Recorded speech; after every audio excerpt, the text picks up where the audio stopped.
The stars burned cold and distant in the black void of space. Admiral Jack Bennett gripped the metal railing on the bridge of the USS Defiance, feeling the slight vibration of the ship's engines through his boots. The human warship measured 400 meters from bow to stern, a size that once seemed impressive to Earth's engineers. But now, as Bennett stared at the tactical display, his ship looked like a toy. 17 massive shapes had emerged from hyperspace 10 minutes ago. The Vakhtari Empire had arrived. "Dear God," whispered Lieutenant Joe Parker from the sensor station. His young face had gone pale. "Admiral, their smallest ship is over 1 kilometer long." Bennett kept his voice steady, though his heart raced. "Easy, Lieutenant. Size isn't everything." Commander Lisa Morgan stepped up beside him, her dark eyes scanning the data streams. She had served with Bennett for 5 years, and he trusted her judgment completely. "Their lead ship is broadcasting a message, sir. They want to talk." "Put them through," Bennett ordered. He straightened his uniform and faced the main screen. The view screen flickered, then filled with an image that made several crew members gasp. Supreme Commander Zekthon of the Vakhtari Empire appeared before them, a being of living crystal, 7 feet tall, with faceted eyes that reflected light like prisms. When he spoke, his voice resonated like breaking glass. "Humans of Earth," Zekthon began, his tone filled with amusement. "We have traveled far to witness your famous fleet. The stories spoke of Earth's mighty defenders, ships that struck fear into raiders and pirates across 3 sectors." The alien commander paused, tilting his crystalline head. "But what do we find? 12 small vessels barely larger than our shuttlecraft. Is this some kind of joke?" Behind Zekthon, other Vakhtari officers became visible. They pointed at their screens and made sounds that Bennett recognized as laughter. The mockery was clear, even across species. Admiral Bennett took a step forward. "Supreme Commander, I am Admiral Jack Bennett of Earth's Defense Fleet. Our ships may be smaller than yours, but we are prepared to defend our world." This triggered more alien laughter. Zekthon raised a hand for silence. "Admiral Bennett, look at your tactical display. Count our ships. 17 dreadnoughts, each one carrying weapons that could crack small moons. Your entire fleet could fit inside my ship's recreational bay." On the Defiance's bridge, the crew exchanged worried glances. Ensign Nancy Kim at the communications console bit her lip nervously. Chief Engineer Bob Taylor wiped sweat from his forehead. They all knew the math. 12 human ships against 17 alien giants. Commander Morgan leaned close to Bennett. "Sir, they're scanning us with everything they've got. They're measuring our armor thickness, weapon counts, shield strength." Bennett nodded slightly. "Let them scan. Let them measure. They would see only what humans wanted them to see." Zekthon continued his speech, his voice growing more condescending. "We have conquered 47 worlds, Admiral. Some fought with fleets 10 times your size. All fell before our might. You humans have 2 choices. Surrender now and become part of our empire, or watch your tiny ships burn." The threat hung in the air like poison. On the tactical display, the 17 Vakhtari dreadnoughts began spreading out in an attack formation. Each alien ship bristled with weapons, massive cannons, missile pods, and energy projectors that glowed with deadly promise. "Admiral," called Captain Mike Foster from the weapons station. "They're charging their main guns. Should we raise shields?" Bennett held up a hand. "Not yet, Captain. Let them think we're helpless." Through the view screen, more Vakhtari appeared around their commander. One of them, wearing elaborate armor, spoke loud enough to be heard. "Supreme Commander, their ships show minimal shielding. Their armor is pathetically thin. This will be over in minutes." Zekthon's crystalline face somehow managed to show satisfaction. "Yes, Sub-Commander Velnox. It seems these humans spent more time on stories than on shipbuilding. Their reputation is clearly exaggerated." Admiral Bennett allowed himself a small smile. Around him, his bridge crew remained tense but ready. They knew something the Vakhtari didn't. They understood why human ships were small. "Supreme Commander," Bennett said calmly, "before you attack, perhaps you should ask yourself one question." Zekthon's prismatic eyes narrowed.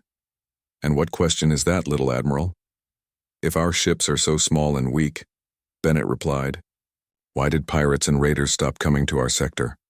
Why do the Cathari merchant guilds pay us protection fees? Why does the Galactic Council recognize Earth as a military power? For the first time, uncertainty flickered across Zekthon's face, but pride quickly replaced it. Stories and reputation, nothing more. Your tiny fleet will serve as an example to others who might resist the Vakhtari Empire. The alien commander raised his arm, preparing to give the attack order. Bennett touched a button on his command chair, sending a coded message to the other 11 human ships. The crew of the Defiance moved to battle stations with practiced efficiency. All ships, this is Admiral Bennett, he said quietly into his communicator.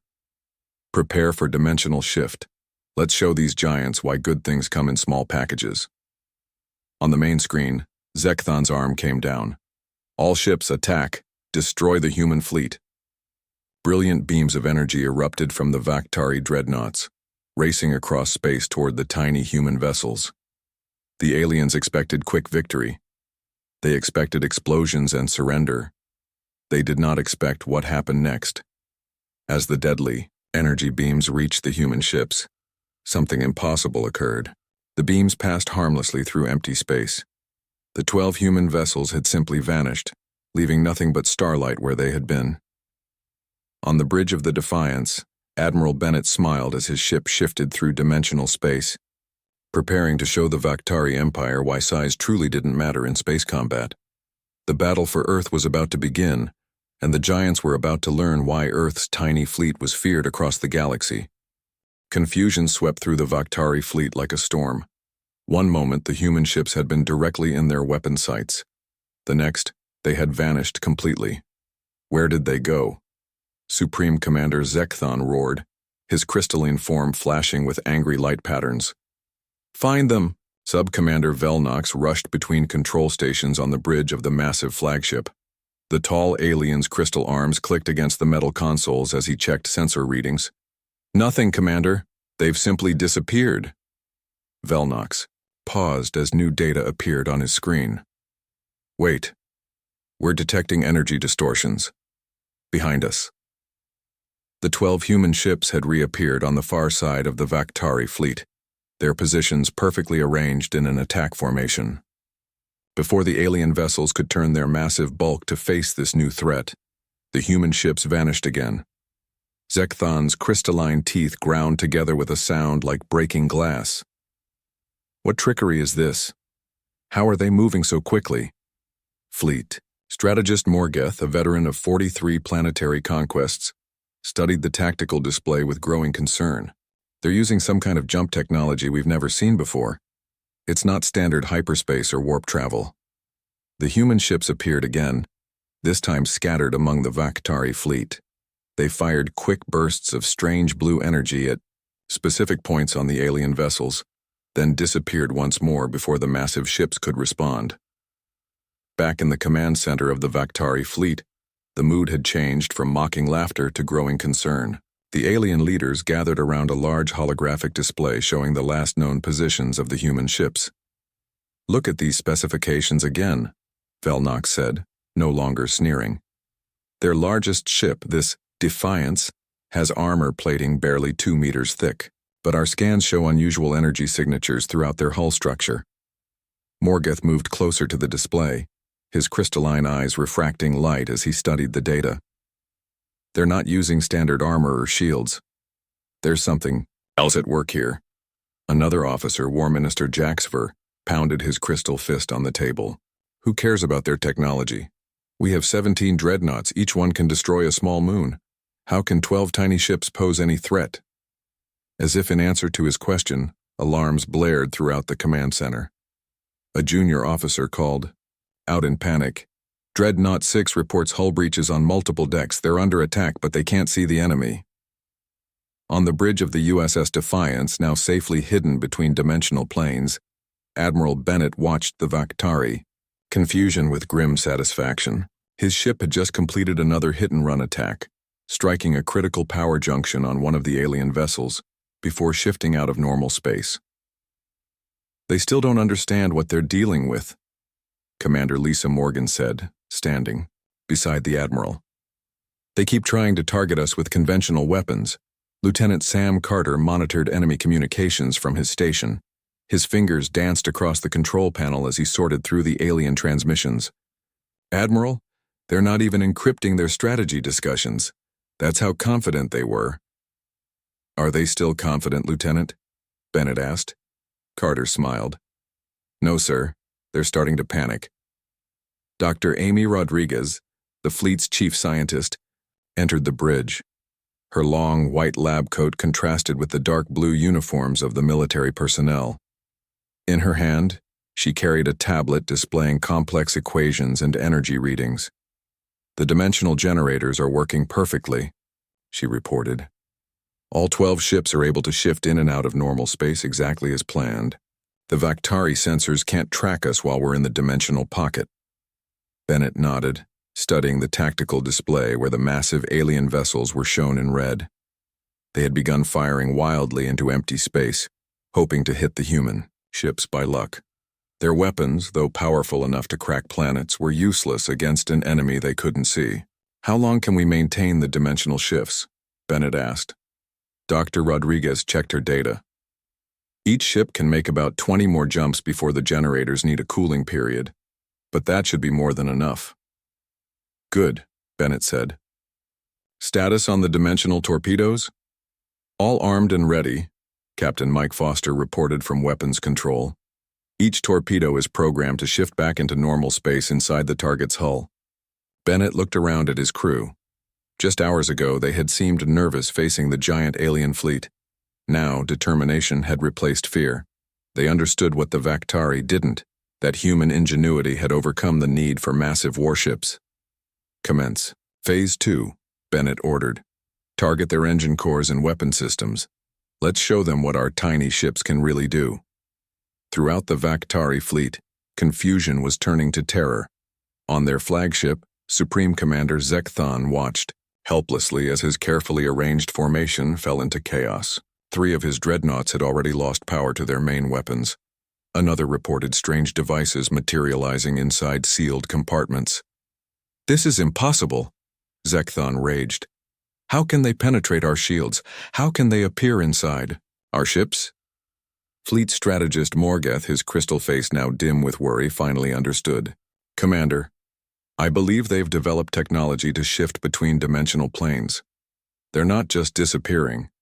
They're moving through a different layer of reality. And their weapons? Zekthon demanded. If they can move their ships between dimensions, Morgeth explained slowly, then they can do the same with their torpedoes. They're bypassing our shields and hull by simply stepping around them. As this terrible realization spread through the Vactari command center, Admiral Bennett gave his next order. All ships, execute attack pattern Delta. Let's show these bullies what Earth's tiny fleet can really do. The USS Vengeance shifted back into normal space directly above the largest Vactari dreadnought. Captain John Mitchell sat forward in his command chair, his face lit by the red glow of battle stations. Target locked, reported Weapons Officer Kelly Adams, her fingers steady on the controls. Dimensional torpedoes ready. Fire, Mitchell ordered. 3 small silver objects launched from the Vengeance. They looked too small to harm the massive alien ship below them. But these weren't ordinary weapons. These were humanity's answer to being the smaller species. For a brief moment, the torpedoes vanished from sight. They slipped between dimensions, passing through the Vactari shields as if they weren't there. When they reappeared, they were already inside the giant ship's engine room. The explosions ripped through the Vactari dreadnought from the inside out. Huge sections of crystal and metal blew apart. Emergency force fields tried to contain the damage, but they had never been designed to handle internal explosions of this magnitude. Direct hit, Adams confirmed, allowing herself a small smile. Their main power core is offline. Captain Mitchell nodded. Shift us out. Next target. The Vengeance vanished again just as the crippled dreadnought fired blindly into the space where the human ship had been. Across the battlefield, similar scenes played out. The USS Liberty appeared behind another Vactari ship. Fired quickly, then disappeared. The USS Guardian materialized below a third alien vessel, launched its weapons, and shifted away. On the Vakhtari flagship, panic had replaced confidence. Supreme Commander Zekthon watched in horror as another of his mighty ships lost power and began drifting. "4 of our vessels are already disabled," shouted Sub-Commander Velnox. His crystal body was vibrating with stress, sending rainbow patterns, dancing across the bridge walls. "They're attacking our ships from inside." "How do we fight what we cannot see?" demanded War Minister Jaxfer. "Our weapons pass through empty space while they appear and disappear at will." Fleet strategist Morgoth studied the tactical displays with growing dread. "They're using a system. Look at the pattern of their attacks. Each human ship hits a target, then moves to a new position according to this sequence." Zekthon leaned over the display. "If we can predict where they'll appear, next we can target those locations." "Exactly, Commander," Morgoth agreed. "Order all remaining ships to fire at these coordinates when I give the signal." The Vakhtari weapons officers programmed the targeting data. Huge cannons swiveled toward empty points in space. Energy built up in their massive weapon systems, ready to fire the moment a human ship appeared. Back on the USS Defiance, Admiral Bennett frowned at the tactical display. "They're adapting. See how they're repositioning their weapons?" Commander Lisa Morgan studied the alien fleet movements. "They're trying to predict where we'll appear next based on our previous attack pattern." Bennett smiled slightly. "Then let's change the pattern. Send new coordinates to all ships. Random emergence points, Protocol 7. Lieutenant Carter looked up from his communications station. "Sir, Captain Lopez on the Guardian reports they've taken damage. A lucky shot from one of the alien point defense systems caught them during dimensional shift." Bennett's face showed concern. "How bad?" "Minor hull breach on Deck 3. No casualties," Carter reported. "But Captain Lopez says their dimensional generator is straining. They can make 4, maybe 5 more jumps before it fails." "Order them to fall back to Earth orbit," Bennett decided. "The rest of us will continue the attack." Dr. Rodriguez approached with new data on her tablet. "Admiral, I've been studying the Vakhtari ships. Their crystal construction has an unexpected weakness. The main power conduits run through these junction points." She pointed to specific areas on the alien ship diagram. A precise strike there would cascade through their entire power grid. Bennett studied the information. "Good work, Dr. Lieutenant. Carter, transmit these targeting coordinates to all ships. Let's make each strike count." The battle continued. The 11 remaining human ships appeared and disappeared across the battlefield, striking with surgical precision at the weak points identified by Dr. Rodriguez. More Vakhtari dreadnoughts lost power, their massive bulk now useless without functioning weapons or engines. On the 7th Vakhtari ship to lose power, chaos reigned. Crystal crew members rushed through darkened corridors as emergency systems failed. In the engine room, Chief Engineer Kryval struggled to reroute power around damaged sections. "How can this be happening?" his assistant asked, voice trembling. "Their ships are so small." Kryval looked up from the damaged controls. "Size means nothing if you cannot hit your enemy. These humans, they're not fighting with brute force, they're fighting smart." On another crippled Vakhtari ship, the weapons officer watched helplessly as a small human vessel appeared directly in front of their bridge. Instead of firing, the human ship simply sat there, letting the Vakhtari see it clearly for the first time. Captain Frank Riley of the USS Intrepid had a point to make. He opened a communication channel to the disabled alien vessel. "This is Captain Riley of Earth's Defense Fleet," he announced. "Take a good look at our tiny ship. Remember it when you think about attacking Earth again." The Intrepid then vanished, leaving the stunned aliens staring at empty space. By now, 8 of the 17 Vakhtari dreadnoughts were completely disabled. 3 more had suffered serious damage to their weapon systems. The mighty alien fleet, which had arrived so confident of easy victory, was being systematically taken apart by ships a fraction of their size. On his flagship, Supreme Commander Zekthon made a difficult decision. "Order all functioning ships to form a defensive sphere," he commanded. "We need to protect our damaged vessels until we can make emergency repairs." Fleet strategist Morgoth looked shocked. "Commander, are we—" Retreating? Zekthon's crystal face darkened. Not retreating. Regrouping. There must be a way to fight these humans. We just need time to find it. But time was something the Vakhtari fleet no longer had. Admiral Jack Bennett stood at the center of the Defiance's bridge, watching the tactical display as it tracked the battle. The remaining Vakhtari ships had pulled into a tight defensive formation. Their giant vessels now formed a protective sphere around their damaged companions. "They're trying to regroup," Commander Lisa Morgan observed. "Looks like they're attempting to repair their damaged ships." Bennett nodded. "And buying time to figure out how to fight us." He turned to Dr. Rodriguez. "How are our dimensional generators holding up?" The scientist checked her readings. 8 of our 11 active ships report their generators are entering the yellow zone. They can maintain dimensional shifts for another 30 minutes at most. After that, the systems will need a 2-hour cooling period. Bennett made a quick decision. "We need to end this now. We can't give them time to adapt." He turned to Lieutenant Carter. "Order all ships to execute final strike protocol. Target their flagship."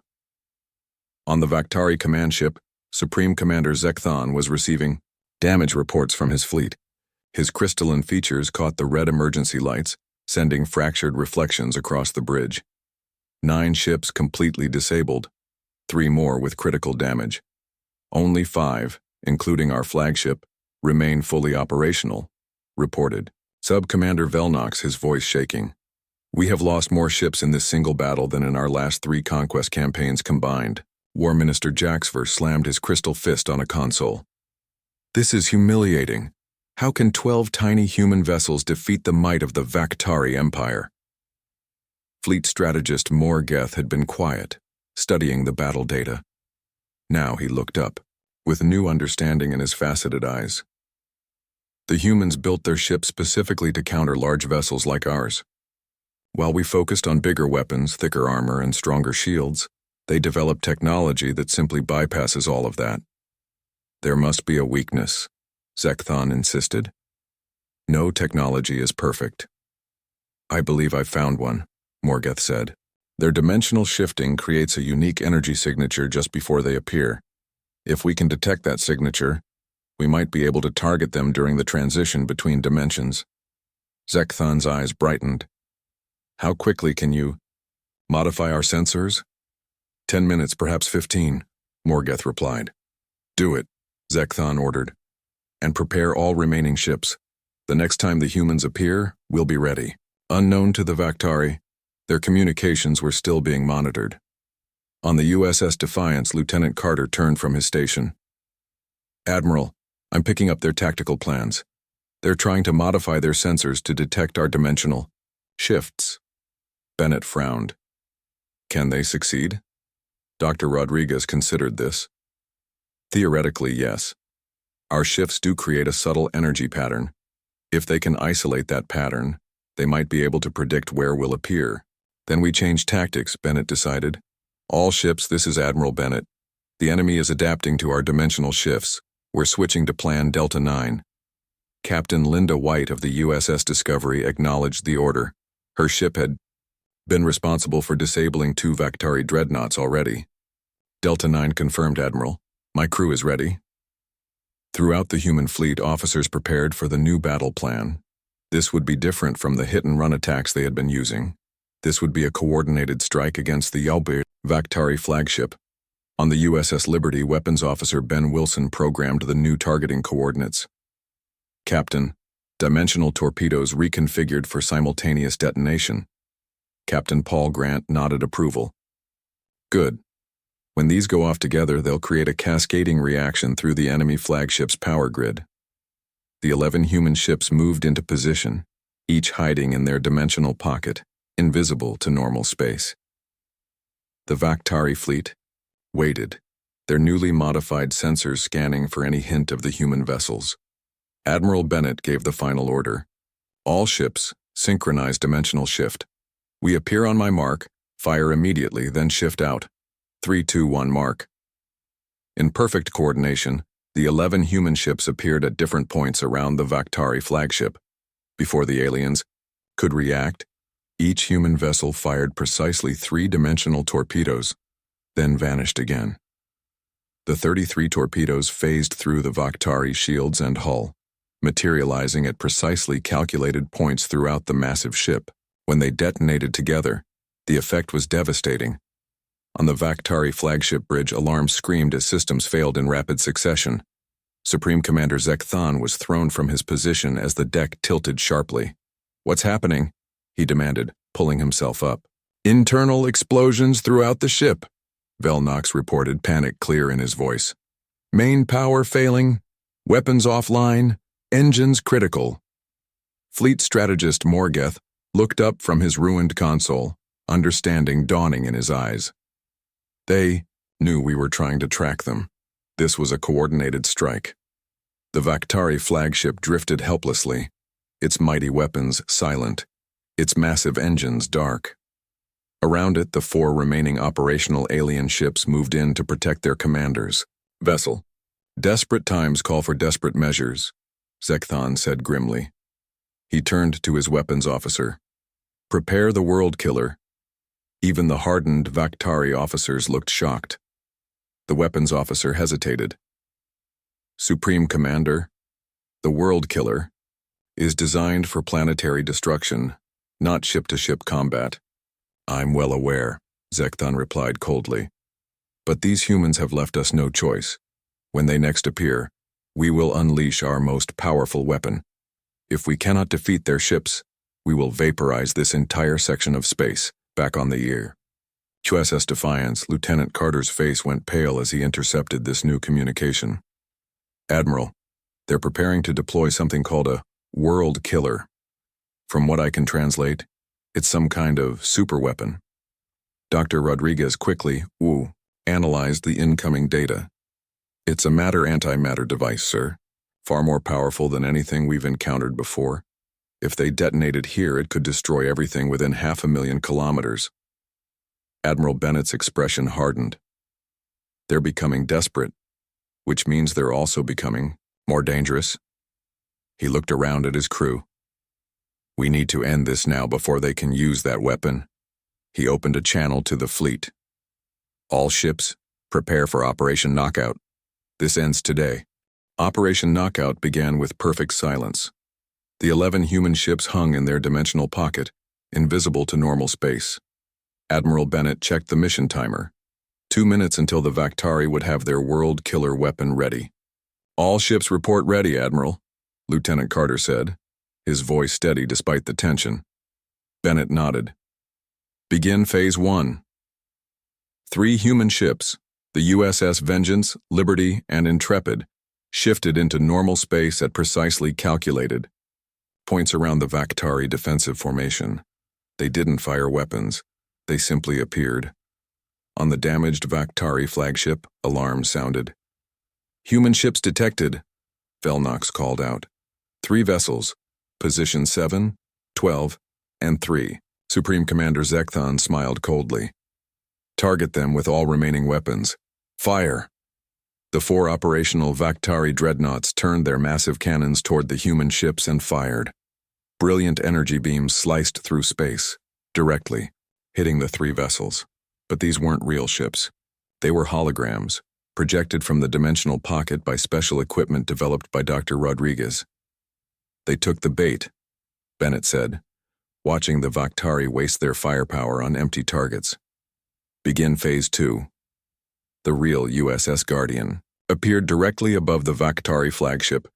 Captain Maria Lopez sat calm in her command chair as her ship executed its crucial mission. "Activate gravity well projector," she ordered.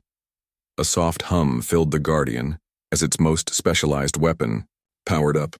Unlike the other human ships that carried dimensional torpedoes, the Guardian had been equipped with something different, a device that manipulated gravity itself. A bubble of intense gravitational force expanded from the Guardian, enveloping the Vakhtari flagship and its 4 protecting vessels. The alien ships suddenly found themselves unable to move, trapped in the artificial gravity well. "Gravity lock established," reported Navigator Jeff Collins on the Guardian's bridge. "The Vakhtari ships are immobilized." Captain Lopez opened a channel. Admiral, Phase 2 complete. The targets are locked in place.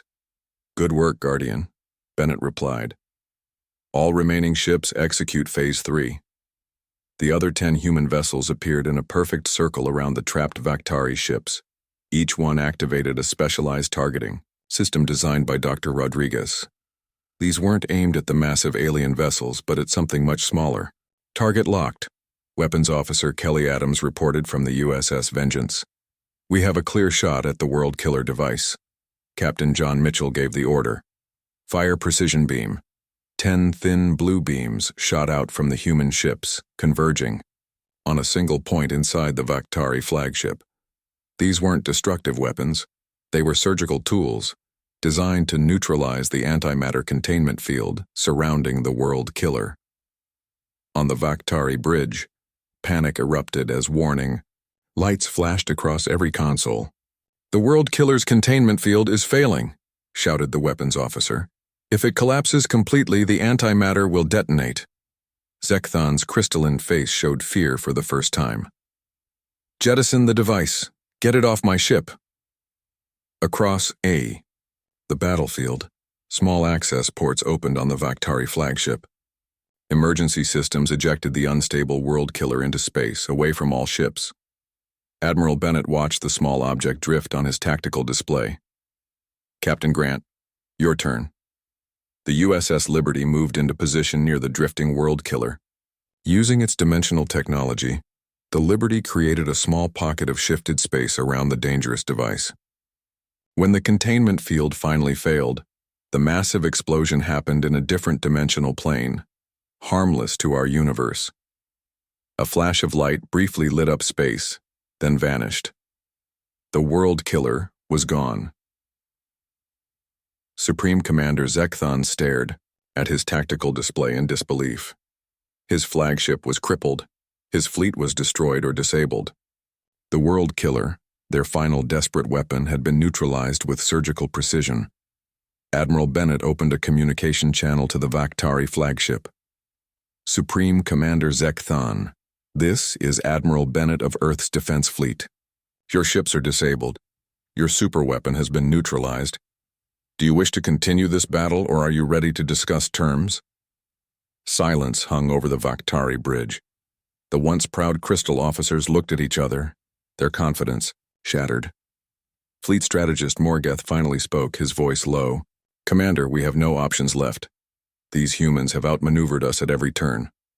War Minister Jaxfur, who had been so eager for battle, now slumped in his seat. How? How could 12 tiny ships defeat our mighty fleet? Zekthon turned to the communications officer. "Open a channel." The view screen on the Defiance's bridge flickered to life, showing the interior of the Vaktari flagship. Emergency lights cast red glows across the damaged bridge. Supreme Commander Zekthon stood tall, though his crystalline body showed cracks from the battle.